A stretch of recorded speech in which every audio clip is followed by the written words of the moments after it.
Hello मेरे प्यारे भाई बहनों, आशा करते हैं आप सब ठीक होंगे और मन लगा के अपने एग्ज़ाम की तैयारी कर रहे होंगे। तो ये प्रीवियस ईयर का पेपर है सीडीपी का, 15 अक्टूबर 2017 में हुआ था। तो समय को ना गंवाते हुए चलिए हम क्वेश्चन को सॉल्व करते हैं।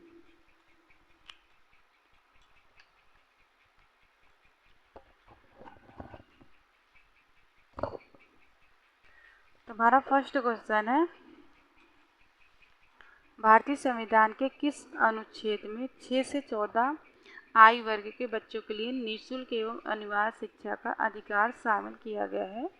हमारा आंसर होगा अनुच्छेद 21A। तो इसकी व्याख्या करते हैं।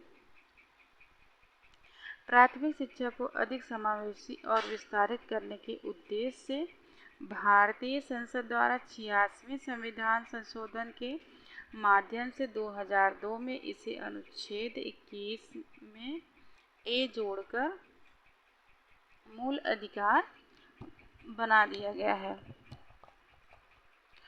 तो प्रारंभिक शिक्षा के अंतर्गत सामान्यतः 6 से 4 वर्ष तक बच्चों की शिक्षा को शामिल है। 1 से 8 तक का किया जाता है। भारतीय संविधान के भाग 4 में नीति निर्देशक तत्वों के अंतर्गत अनुच्छेद 45 में 6 से 14 वर्ष तक बच्चों को निःशुल्क शिक्षा देने का प्रावधान किया गया था। प्रारंभ में शिक्षा राज्य सूची होने के कारण यह दायित्व राज्य सरकार के अधीन था तथा प्राथमिक शिक्षा को अधिक प्रभावशाली ढंग से प्रसारित करने के लिए 1976 में 42वें संविधान संशोधन के द्वारा शिक्षा को राज्य सूची से हटाकर समवर्ती सूची में किया गया। तो नेक्स्ट क्वेश्चन है, क्रेशमैन ने व्यक्तित्व को निम्न में से किस प्रमुख प्रकार में वर्गीकृत किया है? तो हमारा ऑप्शन होगा उपयुक्त में से सही सभी। जैसे कि कृशकाय दुर्बल होता है, गोलकाय होते हैं, सुडोलकाय होता है। तो इसकी व्याख्या करते हैं हम। प्रेमचंद ने व्यक्तित्व को 1925 में 3 प्रकार मानते हुए व्यक्तियों को 3 प्रकारों में विभाजित किया: लंबकाय कृशकाय, गोलकाय स्थूलकाय, सुडोलकाय पृष्ठकाय। और शेल्डन ने 1942 में उपयुक्त वर्गीकरण को गोलाकार, आयताकार तथा लंबाकार के रूप में प्रस्तुत किया था। तो नेक्स्ट क्वेश्चन है, टीएटी का उद्देश्य निम्न में से किसका मापन है? तो ये हमारा ऑप्शन सही होगा अभिक्षमता से। तो इसकी व्याख्या करते हैं हम।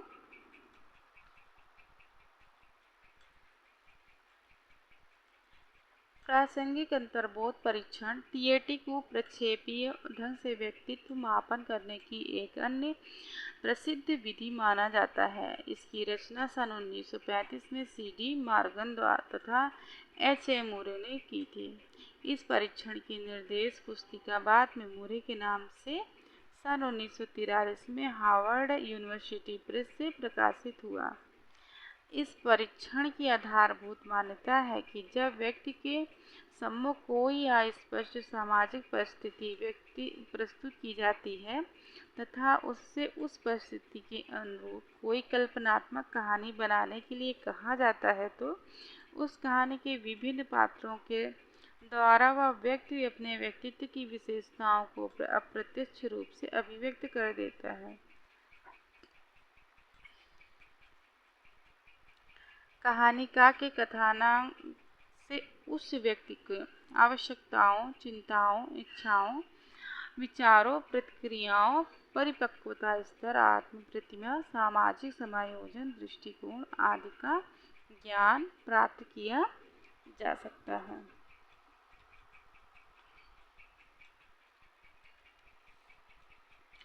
नेक्स्ट क्वेश्चन है, संघनन का सिद्धांत निम्न में से किसकी व्याख्या करता है? तो हमारा स्मृति से करता है। तो इसकी व्याख्या करते हैं। संघनन का सिद्धांत स्मृति से संबंधित है। स्मृति एक मानसिक प्रक्रिया है जिसमें व्यक्ति धारण किए गई विषय वस्तु का पुनः स्मरण करके चेतना में लाकर उसका उपयोग करता है। किसी विषय वस्तु के धारण के लिए सर्वप्रथम विषय वस्तु का सीखना आवश्यक है। अधिगम के बिना धारण संभव नहीं है तथा धारण के बिना स्मरण करना कदापि संभव नहीं हो सकता है। अधिगम के फलस्वरूप प्राणी में कुछ संरचनात्मक परिवर्तन होते हैं जिन्हें स्मृति चिन्ह कहते हैं।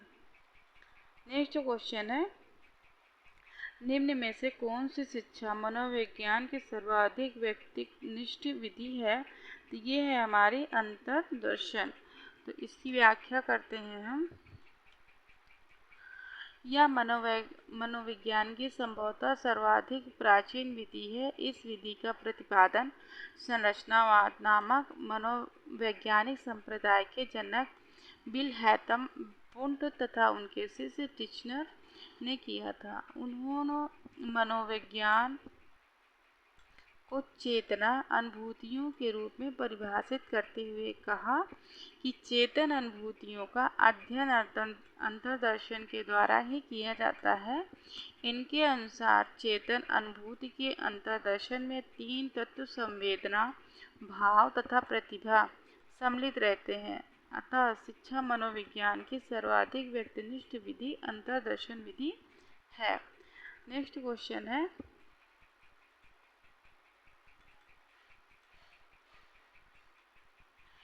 क्वेश्चन है, एल्बर्ट बंडूरा निम्न में से किससे संबंधित हैं? तो हमारा ऑप्शन सही होगा सामाजिक अधिगम सिद्धांत से। तो इसकी हम व्याख्या करते हैं।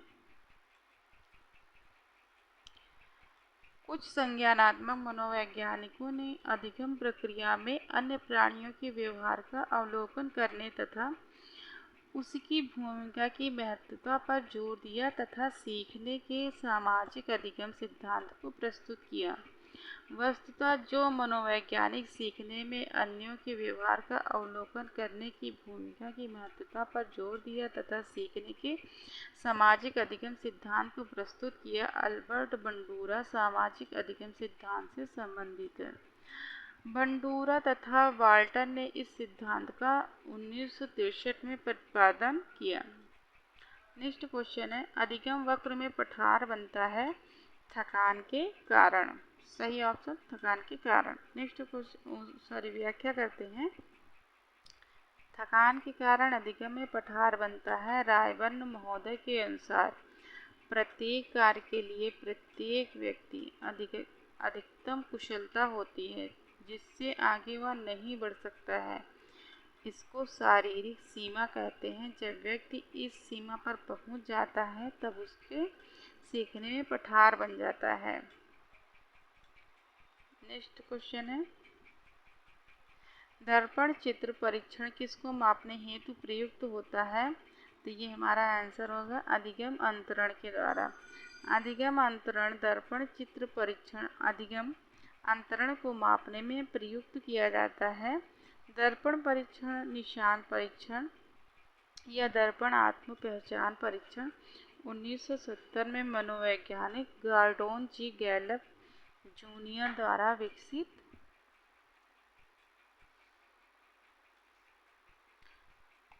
किया गया मनोवैज्ञानिक परीक्षण है। इसका प्रयोग यह जानने के लिए किया जाता है कि क्या किसी गैर मानव प्राणी में आत्म पहचान की योग्यता है या नहीं।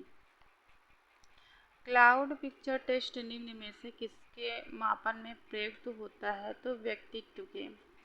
इसकी व्याख्या करते हैं। व्यक्तित्व मापन में क्लाउड पिक्चर टेस्ट प्रयुक्त होता है। क्लाउड पिक्चर टेस्ट एक मानस स्मृति संबंधी परीक्षण है जिसका उपयोग किसी व्यक्ति के व्यक्तित्व को मापने के लिए किया जाता है। यह परीक्षण विलियम सिस्टन ने दिया है।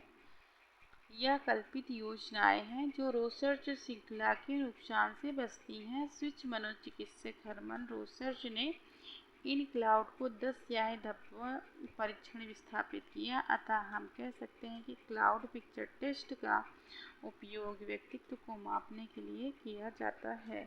नेक्स्ट क्वेश्चन है, निम्न में से कौन सा शेष से भिन्न है? तो हमारा ऑप्शन होगा रेवन का परीक्षण। इसको व्याख्या करते हैं। रेवन के प्रोग्रेसिव मैट्रिसेस आरपीएम को जॉन सी रेवन ने 1938 में विकसित किया। रेवन एक बुद्धि परीक्षण है, जबकि 16 पीएफ व्यक्तिगत खासियत टीएटी प्रसंगात्मक बोध परीक्षण तथा ड्राएमैन परीक्षण व्यक्तित्व को मापने के प्रयोग किए जाते हैं। रेवन का प्रगतिशील मैट्रिसेस परीक्षण किसी व्यक्ति की तरल बुद्धि को मापने के लिए किया जाता है। तो नेक्स्ट क्वेश्चन है 7, 8, 9, 10, 11, 12 की माध्य क्या है?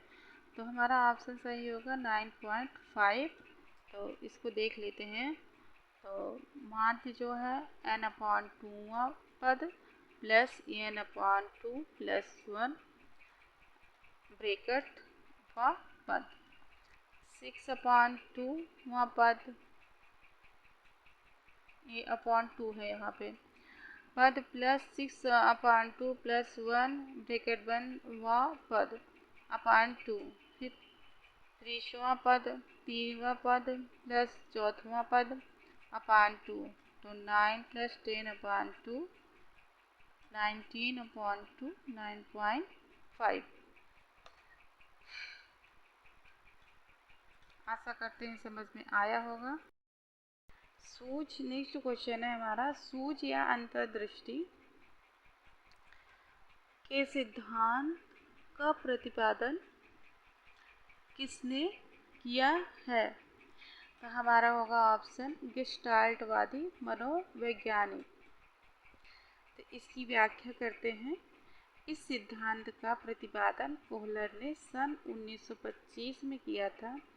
उनके अनुसार किसी समस्या के समाधान में तीव्र गति से मस्तिष्क में आया परिवर्तन समग्र दृष्टि से आता है, जिसे अंतर्दृष्टि या सूझ कहते हैं। अधिगम के इस सिद्धांत के प्रतिपादक जर्मनी के गेस्टाल्टवादी हैं, इसलिए इसे गेस्टाल्ट सिद्धांत भी कहते हैं। नेक्स्ट क्वेश्चन है, मैकडूगल के अनुसार प्रत्येक मूल प्रवृत्ति से संबंध होता है।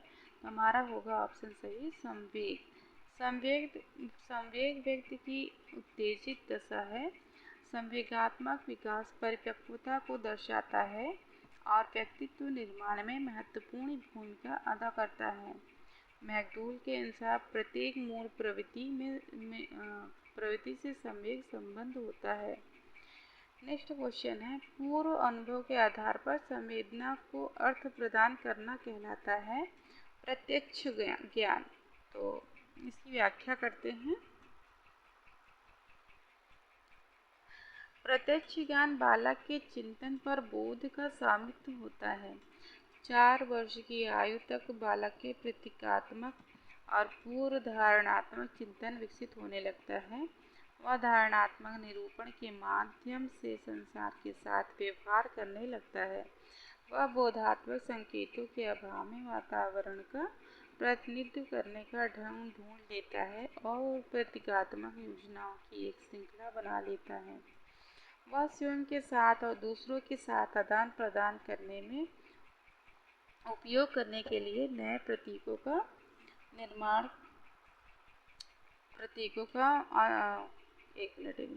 दूसरों के साथ आदान प्रदान करने में उपयोग करने के लिए नए प्रतीकों को ढूंढ लेता है। तो चलते हैं नेक्स्ट क्वेश्चन पे। 5 वर्ष के मोहन की मानसिक आयु 8 वर्ष है। उसकी बुद्धि लब्धि कितनी होगी? तो 160। तो इसकी व्याख्या करते हैं। किसी बच्चे की बुद्धि क्षमता को मापने के लिए बुद्धि परीक्षण किए जाते हैं। बुद्धि परीक्षण के जनक अल्फ्रेड बिने माने जाते हैं, लेकिन टर्नर ने सर्वप्रथम बुद्धि लब्धि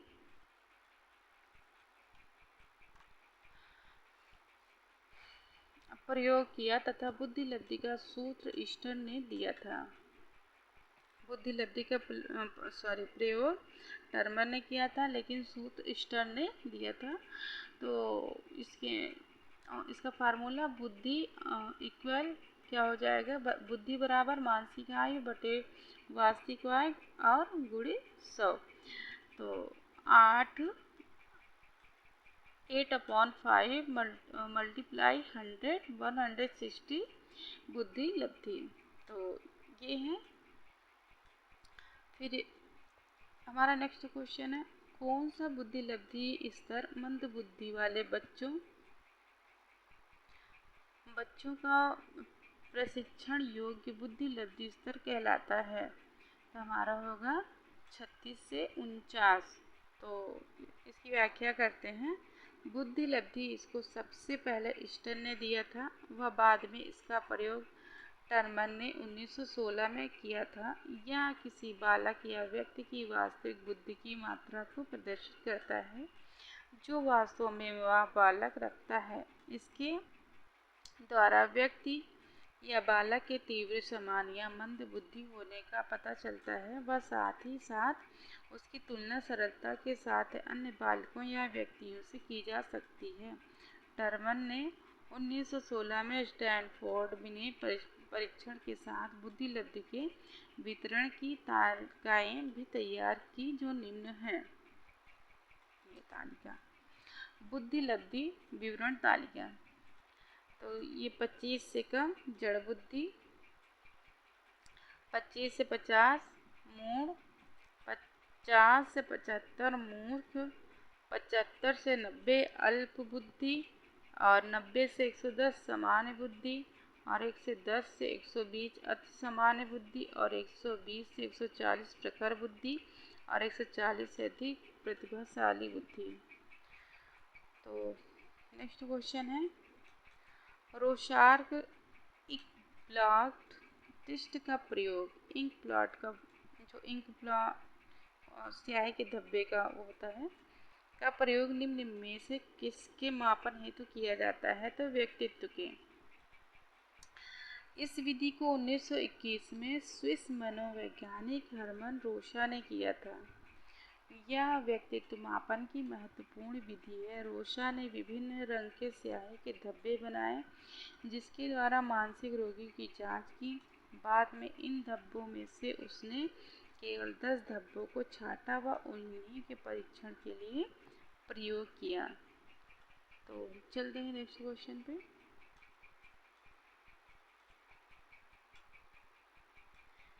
निम्न में से कौन सा विस्मृति का कारण नहीं है? तो हमारा विस्मृति का कारण स्मरण करने की इच्छा और बाकी सब है। तो सीखने में कमी, मानसिक द्वंद्व, सीखने की दोषपूर्ण विधियाँ। तो विस्मृति के सामान्य कारण है, हमारा पहला है, फर्स्ट है शारीरिक अस्वस्थता, दूसरा है मानसिक अस्वस्थता, तीसरा है सीखने की दोषपूर्ण विधि, फिर चौथा है रुचि, ध्यान व इच्छा का अभाव, फिर पांचवा है विषय का स्वरूप, फिर छठा है आयु एवं बुद्धि और सातवां है संवेगात्मक कारण। तो दूसरा है विस्मृति के सैद्धांतिक कारण। तो दमन का सिद्धांत है, बाधा का सिद्धांत है और अनाभ्यास का सिद्धांत है। तो चलते हैं नेक्स्ट पे। तो नेक्स्ट क्वेश्चन पे, वह विज्ञान जो संख्यात्मक पद्धति को एकत्र करने, विभाजित करने, प्रस्तुत करने, तुलना करने और व्याख्या करने की विधि से संबंधित है कहलाता है? तो सांख्यिकी। इसकी व्याख्या करते हैं। सांख्यिकी वह विज्ञान है जो अनुसंधान के किसी क्षेत्र में प्रकाश डालने के लिए एकत्र किए गए संख्यात्मक आंकड़ों के संकलन, वर्गीकरण, प्रदर्शन, तुलना तथा निर्वचन की रीतियों का विवेचन करता है। पिछड़े बच्चों के लिए शैक्षिक लब्धि की अवधारणा किसने दी है? तो सिरिल बर्ट ने।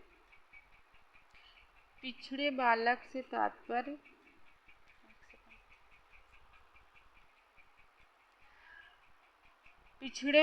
तात्पर्य उन बालकों से है जो शिक्षा प्राप्त करने में सामान्य बालकों से काफ़ी पिछड़ जाते हैं। अतः जो बालक अपनी कक्षा के अन्य बालकों से अध्ययन तथा शैक्षिक प्रगति की दृष्टि से पिछड़ जाते हैं, उन्हें पिछड़ा बालक कहते हैं। पिछड़ेपन को छात्रों के शैक्षिक निष्पत्ति प्राप्त कर प्रतिशतों के अलावा प्राप्त शैक्षिक लब्धि अर्थात EQ से व्यक्त करते हैं। शैक्षिक लब्धि ज्ञात करने का सूत्र है शैक्षिक लब्धि EQ शैक्षिक आयु बटे दैहिक आयु मल्टीप्लाई 100। तो सिरिल बर्ट के अनुसार जिस बालक की शैक्षिक लब्धि 85 से कम होती है उसे पिछड़ा बालक कहा जाता है। तो चलते हैं हम नेक्स्ट क्वेश्चन पे। निम्न में से कौन सा एक उत्तम परीक्षण की विशेषताएं से भिन्न है? तो हमारा है अभिक्षमता भिन्न है। तो इसकी व्याख्या करते हैं। किसी भी परीक्षण टेस्ट को अच्छा अथवा उत्तम तभी कहा जा सकता है जब वह उसके मापन के लिए बनाई गई विभिन्न कसौटियों पर खरा उतरे। दूसरे शब्दों में इस प्रकार कहा जा सकता है अच्छे परीक्षण में अनेक विशेषताओं का होना आवश्यक है जो निम्नलिखित है।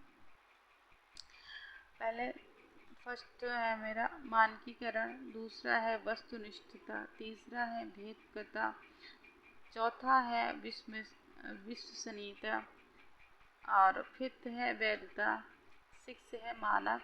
अतः कहा जा सकता है कि अभिक्षमता परीक्षण की विशेषताओं के अंतर्गत आता है। तो नेक्स्ट क्वेश्चन है निम्न में से कौन सा बुद्धि का सिद्धांत नहीं है? तो हमारा ऑप्शन है प्रत्यागमन सिद्धांत। प्रत्यागमन का नियम, इस नियम के अनुसार प्रत्येक गुण में औसत की ओर प्रत्यागमन करने की प्रवृत्ति पाई जाती है।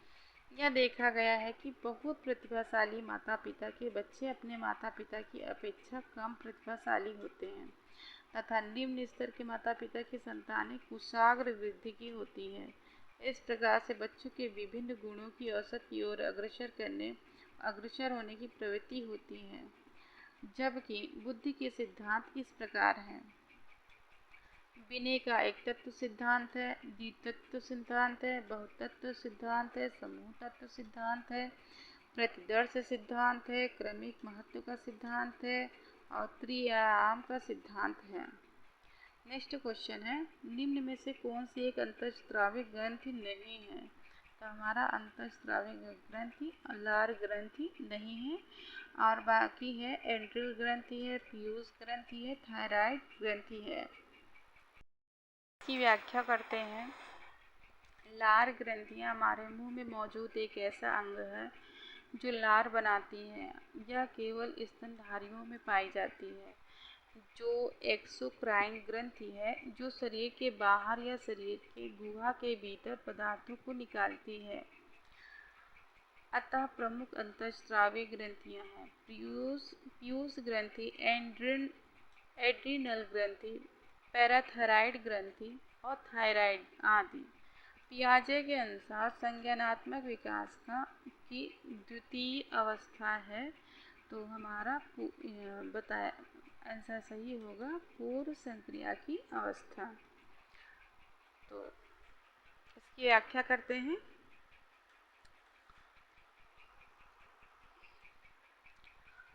पियाजे ने संज्ञानात्मक विकास की 4 अवस्थाओं का वर्णन किया है जो निम्न प्रकार है। संवेगात्मक अवस्था 0 से 2 वर्ष का है, पूर्व सक्रियात्मक अवस्था है, संक्रियात्मक अवस्था है 2 से 7 वर्ष और मूर्त संक्रियात्मक अवस्था 7 से 11 वर्ष और चौथा हमारा औपचारिक संक्रियात्मक अवस्था 11 से 14 वर्ष, जिसमें पियाजे के अनुसार संज्ञानात्मक विकास की द्वितीय अवस्था पूर्व संक्रियात्मक अवस्था है। यह लगभग 2 वर्ष की अवस्था से चलती है। इस अवस्था में संकेतात्मक कार्यों का प्रादुर्भाव तथा भाषा का प्रयोग प्रारंभ होता है।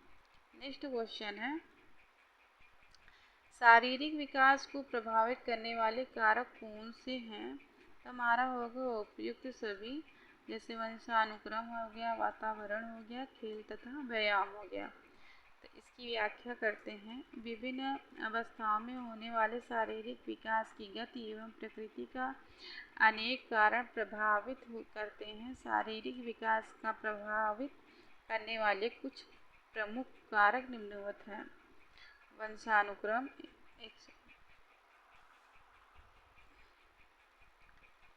वंशानुक्रम, वातावरण, भोजन, परिवार की स्थिति, दिनचर्या, विश्राम तथा निद्रा, खेल तथा व्यायाम, प्रेम तथा सहानुभूति, अन्य कारक।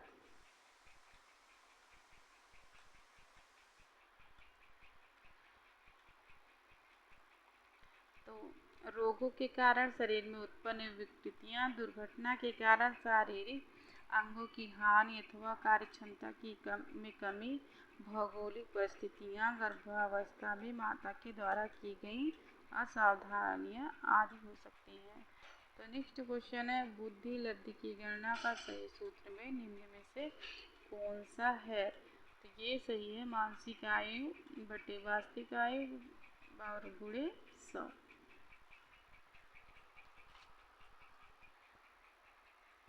इसकी व्याख्या करते हैं। बुद्धि लब्धि निकालने के लिए मानसिक आयु को वास्तविक आयु से भाग देकर उसे 100 से गुणा करना है, जिससे कि उसमें दशमलव में कोई उत्तर या बुद्धि लब्धि ना आए। बुद्धि लब्धि निकालने का सूत्र है बुद्धि लब्धि बराबर मानसिक आयु बटे वास्तविक आयु गुणे 100। नेक्स्ट क्वेश्चन है, चिंतनशील सोच की चर्चा इनमें से किसने की है? तो ड्यूवी ने की है। चिंतनशील सोच की चर्चा सर्वप्रथम जॉन ड्यूवी ने की है। नेक्स्ट क्वेश्चन है,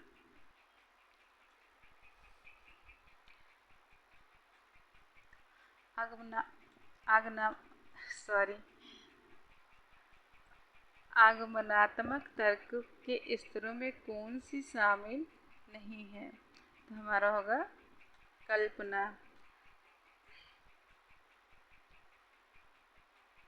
तो होगा आगमनात्मक तर्क के स्तरों के अंतर्गत प्रयोग, अवलोकन तथा सामान्यीकरण आते हैं, जबकि कल्पना वस्तुओं की चेतना है जो इंद्रियों के सम्मुख अनुपस्थिति होती है। अधिक साधारण रूप में यह कह सकते हैं कि कल्पना पिछली इंद्रिय उत्तेजनाओं का विचारात्मक पुनर्जागरण है। तो नेक्स्ट क्वेश्चन है, सीखी गई बात को धारण करने और पुनः स्मरण करने में असफल होना विस्मरण है। तो इसकी व्याख्या करते हैं हम।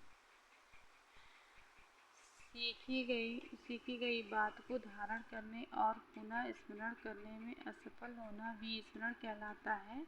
विस्मरण का अर्थ है किसी समय प्रयत्न करने पर भी किसी पूर्व अनुभव का स्मरण करने का या पहले की गई किसी क्रिया को करने में असफलता। नेक्स्ट क्वेश्चन है, मूल प्रवृत्ति की एक प्रमुख विशेषता है जो पाई जाती है। तो हमारा ऑप्शन होगा सी। सभी प्राणियों में तथा यह जन्मजात व प्राकृतिक होती है। इसकी व्याख्या करते हैं। मूल प्रवृत्ति की विशेषताएं। मूल प्रवृत्तियां जन्मजात होती हैं, प्राणी इन्हें लेकर ही जन्म लेता है, पैदा होकर नहीं सीखता। जैसे बत्तख का तैरना, यदि उसे जल से बाहर रखकर पाला जाए और उसके अंगों का विकास हो जाने के बाद पानी में फेंक दिया जाए तो वह स्वयं तैरने लगते हैं। यह उसके लिए स्वाभाविक है क्योंकि यह उसकी मूल प्रवृत्ति है। मूल प्रवृत्तियां संप्रयोजन होती हैं। मूल प्रवृत्तियां सभी प्राणियों में एक समान पाई जाती हैं। मूल प्रवृत्तियों के साथ एक संवेग अवश्य जुड़ा होता है और मूल प्रवृत्तियों के अनुभव से यह व्यक्ति या प्राणी लाभ उठाता है। मूल प्रवृत्तियां आदत से भिन्न होती हैं। मूल प्रवृत्तियां नष्ट नहीं होती।